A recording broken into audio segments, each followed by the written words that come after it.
Silicon ಸಿಟಿಯ ಹಲವು ಕಡೆ ಬಿಬಿಎಂಪಿ ಸರ್ಕಾರಿ ಬಸ್ ನಿಲ್ದಾಣಗಳನ್ನು ಎಷ್ಟರ ಮಟ್ಟಿಗೆ ನಿರ್ವಹಿಸ್ತಾ ಇದೆ ಅನ್ನೋ ಪ್ರಶ್ನೆ ಕೇಳಿದಾಗ ಬಹುತೇಕರು ಮೌನದ ಉತ್ತರವನ್ನು ಕೊಡ್ತಾರೆ. ಆ ಮಟ್ಟಿಗೆ ಅದರ ನಿರ್ವಹಣೆ ಇರುತ್ತೆ. ಇನ್ನೊಂದು ಕಡೆಗೆ ಈ ಸರ್ಕಾರಿ ಬಸ್ ನಿಲ್ದಾಣಗಳಲ್ಲೂ ಕೂಡ ಖಾಸಗಿ ಬಸ್ನವರ ಅಡ್ಡೆ ಆಗಿ ಬದಲಾಗ್ತಾ ಇದೆ. ಇದು ಗೊತ್ತಿದ್ರೂ ಕೂಡ ಬಿಬಿಎಂಪಿ ಮೌನ ವ್ರತವನ್ನು ಆಚರಣೆ ಮಾಡ್ತಿರೋದು ಸಾಕಷ್ಟು ಅನುಮಾನಕ್ಕೆ ಕಾರಣ ಆಗ್ತಾ ಇದೆ. ಬನ್ನಿ ಡೀಟೇಲ್ಸ್ ನೋಡೋಣ. ಖಾಸಗಿ ವಾಹನಗಳ ಅಡ್ಡೆ ಆಗ್ತಿವೆ ಬಿಎಂಟಿಸಿ ಬಸ್ ನಿಲ್ದಾಣಗಳು. ಬಸ್ ನಿಲ್ದಾಣದಲ್ಲಿ ಖಾಸಗಿಯವರ ದರ್ಬಾರ್ ಕೇಳೋರು ಯಾರು ಇಲ್ಲ. ಬಸ್ ಹತ್ತೋದಕ್ಕೆ ನಿತ್ಯ ಪ್ರಯಾಣಿಕರ ಪರದಾಟ, ಆಕ್ರೋಶ. ಈ ಸ್ಟೋರಿಯ ದೃಶ್ಯಗಳನ್ನ ಒಮ್ಮೆ ನೋಡ್ಕೊಂಡ್ಬಿಡಿ. ಇದು ನಿಜಕ್ಕೂ ಬಿಎಂಟಿಸಿ ನಿರ್ಲಕ್ಷ್ಯನೋ, ಬಿಬಿಎಂಪಿ ನಿರ್ಲಕ್ಷ್ಯನೋ ಅಥವಾ ಆರ್ಟಿಒ ನಿರ್ಲಕ್ಷ್ಯನೋ ಗೊತ್ತಿಲ್ಲ. ಇಲ್ಲಿ ಯಾವ ಇಲಾಖೆ ಇದ್ರೂ ಕೂಡ ಖಾಸಗಿಯವರು ಕೇರ್ ಮಾಡ್ತಾ ಇಲ್ಲ. ಬಿಎಂಟಿಸಿ ಬಸ್ ಪ್ರಯಾಣಿಕರ ಅನುಕೂಲಕ್ಕಾಗಿ ಇರುವಂತಹ ಬಸ್ ನಿಲ್ದಾಣಗಳು ಇದು. ಆದ್ರೆ ಇದು ಖಾಸಗಿ ವಾಹನಗಳ ಅಡ್ಡೆ ಆಗ್ತಾ ಇದೆ. ನಗರದ ಹಲವು ಕಡೆ ಬಿಎಂಟಿಸಿ ಬಸ್ ನಿಲ್ದಾಣಗಳಲ್ಲಿ ಸರಿಯಾಗಿ ನಿರ್ವಹಣೆ ಮಾಡದ ಪರಿಣಾಮ ಅನೇಕ ಕಡೆ ಬಸ್ ನಿಲ್ದಾಣಗಳು ಗಬ್ಬೆದ್ದು ನಾರ್ತಿವೆ. ಜೊತೆಗೆ ಬಸ್ ನಿಲ್ದಾಣಗಳೇ ಮುರಿದು ಬೀಳುವಂತಾಗಿದೆ. ಈ ನಡುವೆ ನಗರದ ಕೆಲವೆಡೆ ಇರುವಂತಹ ನಿಲ್ದಾಣಗಳು ಬಸ್ ನಿಲ್ಲಿಸೋ ಸ್ಥಳವಾಗುವ ಬದಲು ಖಾಸಗಿ ವಾಹನಗಳ ನಿಲ್ದಾಣವಾಗಿ ಮಾರ್ಪಟ್ಟಿದೆ. ಇನ್ನು ಬಸ್ಗಳೇ ಬೇರೆ ಜಾಗದಲ್ಲಿ ನಿಲ್ಲಿಸಿ ಪ್ರಯಾಣಿಕರನ್ನ ಹತ್ತಿಸಿಕೊಂಡು ಕರ್ಕೊಂಡು ಹೋಗುವಂತಹ ಪರಿಸ್ಥಿತಿ ನಿರ್ಮಾಣ ಆಗಿದೆ. ನಗರದ Kalasipalya, KR market, Chamarajpet, Mysuru road ಭಾಗಗಳಲ್ಲಿ ಈ ಸಮಸ್ಯೆ ಹೆಚ್ಚಾಗಿದೆ. ಖಾಸಗಿ ವಾಹನಗಳು ರಾಜಾರೋಷವಾಗಿ ಬಸ್ ನಿಲ್ದಾಣಗಳಲ್ಲಿ ತಮ್ಮ ವಾಹನಗಳನ್ನ ದಿನಗಟ್ಲೆ, ವಾರಗಟ್ಲೆ ನಿಲ್ಲಿಸಿ ಹೋಗ್ತಾ ಇದ್ದು, ಜನ ಬಸ್ಗಾಗಿ ನಡು ರಸ್ತೆಯಲ್ಲಿ ಕಾಯುವಂತಹ ಪರಿಸ್ಥಿತಿ ನಿರ್ಮಾಣ ಆಗಿದೆ. ರಿಯಾಲಿಟಿ ಚೆಕ್ ನಂಬರ್ 1 ಸ್ಥಳ ಮೈಸೂರು ಸರ್ಕಲ್ ಬಸ್ ನಿಲ್ದಾಣ. ಸಿಲಿಕಾನ್ ಸಿಟಿ ಬೆಂಗಳೂರಿನ ಕೆಲ ಬಸ್ ನಿಲ್ದಾಣಗಳಲ್ಲಿ ಬಿಎಂಟಿಸಿ ಪ್ರಯಾಣಿಕರು ಬಸ್ಸನ್ನು ಹತ್ತೋದಕ್ಕೂ ಕೂಡ ಪರದಾಟವನ್ನು ಮಾಡುವಂಥ ಪರಿಸ್ಥಿತಿ ನಿರ್ಮಾಣ ಆಗ್ತದೆ. ಕಾರಣ ಕೆಲವೊಂದಷ್ಟು ಖಾಸಗಿ ವಾಹನಗಳು. ಯಾಕೆ ಅಂತೀರಾ? ಗಮನಿಸ್ತಾ ಇರ್ಬೋದು. ನಾವಿರುವಂಥದ್ದು ಮೈಸೂರು ಮುಖ್ಯ ರಸ್ತೆಯ ಮೈಸೂರು ಸರ್ಕಲ್ ಏನಿದೆ ಆ ಸರ್ಕಲ್ನಲ್ಲಿದ್ದೇನೆ. ಇಲ್ಲಿ ಒಂದು ಬಸ್ ನಿಲ್ದಾಣ ಇದೆ. ಬಸ್ ನಿಲ್ದಾಣದಲ್ಲಿ ಬಸ್ಗಳನ್ನು ನಿಲ್ಲುವಂಥದ್ದನ್ನು ನಾವು ನೋಡಬೇಕಿದ್ದು. ಬಟ್ ಆದರೆ ಖಾಸಗಿ ವಾಹನಗಳು ಈ ಬಸ್ ನಿಲ್ದಾಣವನ್ನು ಆಕ್ರಮಿಸ್ಕೊಳ್ತಾ ಇರುವಂಥ ಕಾರಣಕ್ಕಾಗಿ ಪ್ರಯಾಣಿಕರೆಲ್ಲರೂ ಕೂಡ ರಸ್ತೆಯಲ್ಲಿ ನಿಂತು ಬಸ್ಸನ್ನು ಹತ್ತಬೇಕಾದಂಥ ಪರಿಸ್ಥಿತಿ ನಿರ್ಮಾಣ ಆಗ್ತಾ ಇದೆ. ಭಾಳ ಪ್ರಮುಖವಾಗಿ ಬಿಎಂಟಿಸಿ ಅವರು ಇರ್ಬೋದು, ಆರ್ಟಿಒದವರು ಇರ್ಬೋದು, ಈ ಸಂಬಂಧಪಟ್ಟಂಗೆ ಒಂದಷ್ಟು ಕ್ರಮಗಳನ್ನು ಕೈಗೊಳ್ಳಬೇಕಿತ್ತು. ಯಾಕಂದರೆ ಬಸ್ ನಿಲ್ದಾಣಗಳ ಲೇನ್ ಏನಿದೆ ಅಥವಾ ಬಸ್ ನಿಲ್ದಾಣಗಳೇನಿದೆ ಅಲ್ಲಿ ಅದರ ಮುಂಭಾಗದಲ್ಲಿ ಯಾವುದೇ ರೀತಿಯಾದಂಥ ವಾಹನಗಳನ್ನು ನಿಲ್ಲಿಸೋದಕ್ಕೆ ಅವಕಾಶ ಇಲ್ಲ ಅಂತ ಗೊತ್ತಿದ್ರೂ ಕೂಡ ಕೆಲವೊಂದಷ್ಟು ಖಾಸಗಿ ವಾಹನಗಳು ಈ ನಿಯಮವನ್ನು ಉಲ್ಲಂಘನೆ ಮಾಡ್ತಾ ಇರುವಂಥ ಹಿನ್ನೆಲೆಯಲ್ಲಿ ಈ ರೀತಿಯಾದಂಥ ಪರಿಸ್ಥಿತಿ ನಿರ್ಮಾಣ ಆಗ್ತಾ ಇದೆ.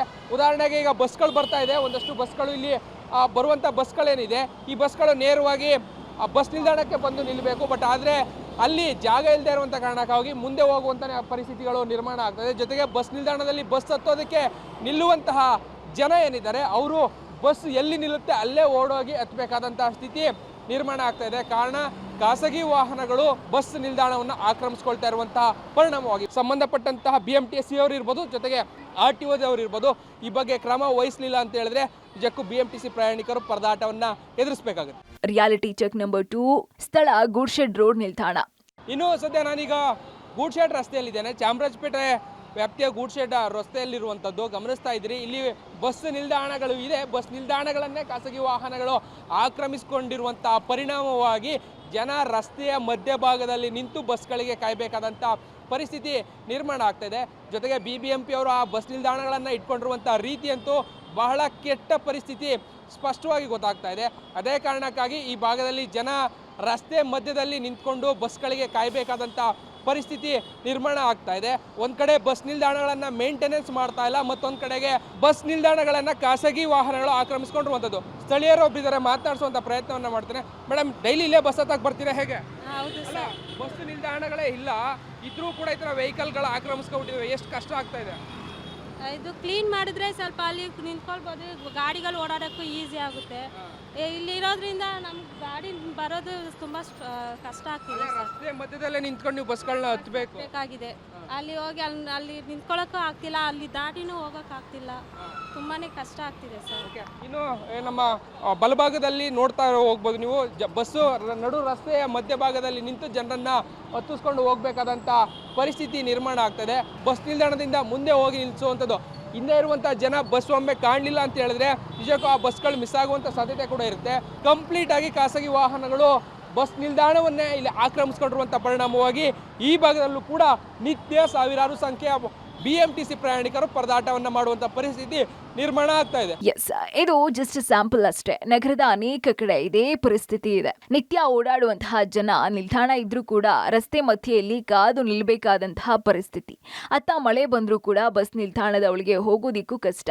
ಒಂದೊಮ್ಮೆ ಒಳಗ್ ನಿಂತರೆ ಬಸ್ಗಳು ಜನರು ಇರೋದನ್ನ ತಿಳಿದೆ ಹಾಗೆ ಹೋಗುವ ಸಾಧ್ಯತೆ ಇದೆ. ಇದರ ಮಧ್ಯೆ ರಸ್ತೆ ಮಧ್ಯದಲ್ಲಿ ನಿಲ್ಲಿಸಿದ್ರೆ ಟ್ರಾಫಿಕ್ ಕಿರಿಕಿರಿ, ಇಷ್ಟೆಲ್ಲಾ ಸಮಸ್ಯೆ ಆಗ್ತಾ ಇದ್ರು ಕೂಡ ಅತ್ತ RTO ಆಗ್ಲಿ BMTC ಆಗ್ಲಿ ಈ ಬಗ್ಗೆ ತಲೆ ಕೆಡಿಸ್ಕೊಳ್ತಾ ಇಲ್ಲ. ಅನೇಕ ದಿನಗಳಿಂದ ಪ್ರಯಾಣಿಕರು ಈ ಸಮಸ್ಯೆಯನ್ನ ಫೇಸ್ ಮಾಡ್ತಾ ಇದ್ದು ಕೂಡಲೇ ಸಂಬಂಧಪಟ್ಟ ಇಲಾಖೆ ಈ ಬಗ್ಗೆ ಗಮನ ಹರಿಸದೆ ಹೋದ್ರೆ ಮಳೆಗಾಲದಲ್ಲಿ BMTCಯನ್ನೇ ನಂಬಿದಂತಹ ಈ ಭಾಗದ ಪ್ರಯಾಣಿಕರು ಪರದಾಡುವ ಸ್ಥಿತಿ ಹೆಚ್ಚಾಗುತ್ತೆ. Raghu Mariswamy, metro bureau, public TV, Bengaluru.